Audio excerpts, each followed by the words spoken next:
This is the Music History Today podcast for December the 1st. On today's show, John Lennon says Happy Christmas and Shania Twain plays Vegas. First up, though, on this date in 1822, composer Franz Liszt debuted as a pianist. He was 11 years old at the time. In 1957, Buddy Holly and the Crickets and Sam Cooke both performed on the Ed Sullivan TV show for the first time, separately, of course. The Crickets played That'll Be the Day and Peggy Sue, while Sam Cooke performed You Send Me. In 1958, Life magazine became the first publication to use the phrase teen idol to describe a singer who was popular with teenage girls. The person they were referring to at the time was Rick Nelson.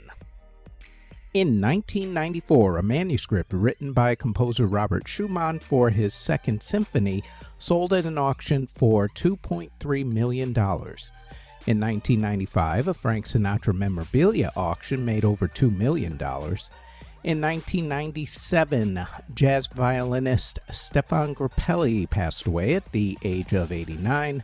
Also on that same exact day, Kenny G held a note on his saxophone for 45 minutes and 47 seconds, breaking the world record for the longest note held on a wind instrument.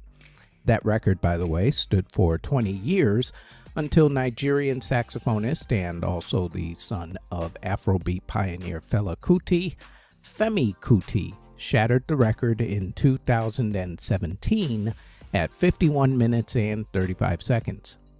In 2005, the musical The Color Purple premiered on Broadway at the Broadway Theater for 30 previews and 910 regular performances.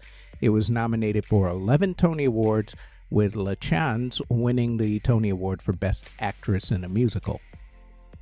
In 2012, Shania Twain started her residency called Shania Still the One at Caesars Palace in Las Vegas. She performed there for the next 2 years. The residency was the first time that Shania had performed on stage since she had stopped performing back in 2004. In 2018, Nick Jonas of the Jonas Brothers married actress Priyanka Chopra. And in 2023, Beyoncé's tour movie Renaissance opened in AMC movie theaters in a distribution deal with the theater chain. The move allowed Beyoncé to make more money since she funded the movie herself and bypassed all of the usual movie studios. In award ceremonies that were held on December the 1st, in 2005, the musical film The Rocky Horror Picture Show was put into the United States Library of Congress's National Film Registry. In 2006, GQ named Newlyweds Kid Rock and Pamela Anderson Newlyweds of the Year, which was really bad timing as they were already divorced by the time the magazine was released. Marriage didn't last all that long. In 2012, San Diego, California declared the day Peaceful Easy Feeling Day in honor of songwriter Jack Tempchin, who wrote the Eagles' hit song of the same name in the city. And in 2020, Spotify named Bad Bunny the most streamed artist of the year and The Weeknd's Blinding Lights the most streamed song of the year. Albums that were released on December the 1st include in 1967 when the Jimi Hendrix Experience released Axis Bold as Love in the United Kingdom, that is. Also on that same day in America, The Shadows released From Hank, Bruce, Brian, and John.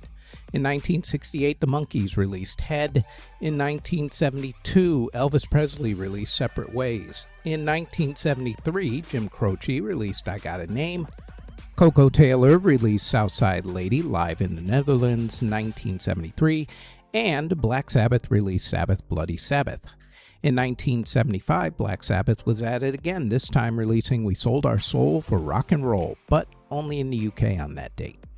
Also in 1975, Styx released Equinox and AC/DC released TNT. In 1978, the Doobie Brothers released their huge album, Minute by Minute. In 1986, Africa Bambaataa and the Soul Sonic Force released their groundbreaking album, Planet Rock the Album. Also in 1986, Queen released Live Magic. In 1987, Sodom released Persecution Mania. In 2017, U2 released Songs of Experience, Morbid Angels released Kingdoms Disdained, Subdued released Live at Roadburn 2017, and Purient released Rainbow Mirror. Singles that were released on December the 1st include in 1971 when John Lennon and the Plastic Ono Band released their huge Christmas song, Happy Christmas, War is Over. In 1972, the Eagles released Peaceful Easy Feeling, the aforementioned song that San Diego made Peaceful Easy Feeling Day. In 1993, Michael Jackson released Gone Too Soon about Ryan White, the boy who died from AIDS-related illness after a blood transfusion. And the Counting Crows released Mr. Jones, which was their huge breakthrough song.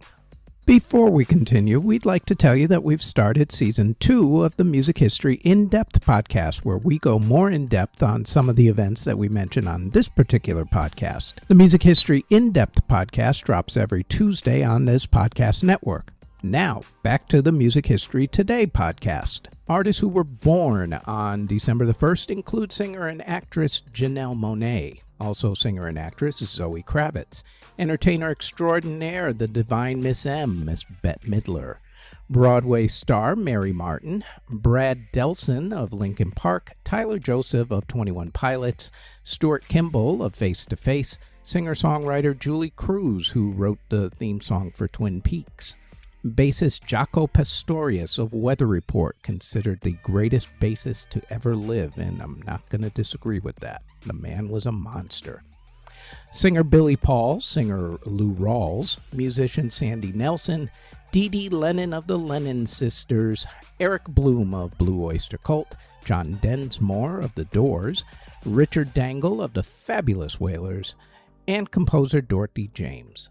Artists who unfortunately passed away on December the 1st include music publisher Fred Rose of Acuff Rose Music, singer Dario Moreno, blues guitarist Magic Sam, the songwriter for The Nick Kenny Show, Mr. Nick Kenny, orchestra leader Horace Heidt, singer Lee Dorsey, Billy Lyle of the Bay City Rollers, Ray Gillum of Badlands, keyboardist Peter Wood, songwriter Irving Gordon, organist Albert DeClercq, singer-songwriter Mikel Laboa, singer Gustavo Palma, singer Ramses Shaffi, album cover artist Martin Sharp, drummer Richard Coughlin of Caravan, violinist Mario Abramovich, opera singer Elizabeth Karen, jazz guitarist Calvin Newborn, experimental music composer Alvin Lucier, and singer Jacques Barsamian. Next on the Music History Today podcast, it is December the 2nd when in 1983, Michael Jackson's music video Thriller was first shown on MTV.